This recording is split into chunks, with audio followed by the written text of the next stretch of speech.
Фрлени или заборавени од пушоци од цигари, заборавена или недоизгасена скара се најчестите причини поради кои настануваат пожарите на отворено. Најчеста причина за нивно избувнување според надлежните е предизвикана од граѓаните. Противпожарната бригада на град Скопје направи симулација за гаснење на шумски пожар во рамки на кампањата за превенција на пожари на отворено во летниот период. Се надевам ние ќе продолжиме оваа состојба да држиме со зголеменото присуство на полициските службеници, шумската полиција и останатите институции како што се Македонски шуми со нивните служби, нема да дозволиме некој неодговорно да се однесува. Во спротивно ќе бидат сите санкционирани. Анализите на противпожарните служби покажуваат дека во речиси сите случаи човечкиот фактор е причинител за пожарите без разлика дали се работи за негово невнимание или пак немањето култура на однесување. Инаку од почетокот на годинава досега регистрирани се на 470 интервенции, односно пожари кои беснееле на отворено.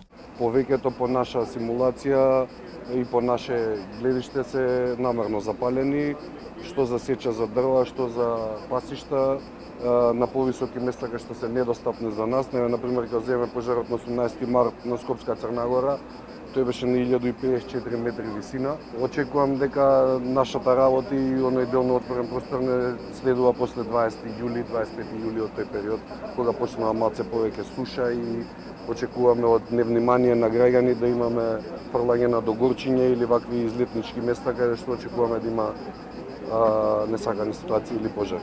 Високи температури не очекуваат во наредниот период. Во наредните денови се очекува живата во термометарот да надмине 40 степени и од град Скопје апелираат до граѓаните да бидат внимателни, а поготово на почетокот од летово. Во пресред на летните горештини кога пожарникарите имаат полни раце работа, недостига кадар, се пожалија службите. Поготово велат фали обучен кадар, а потешкотија представува и застареноста на возниот парк. Инаку надлежните остварија и средби со рекреативците посетители на парк Шумата Водно.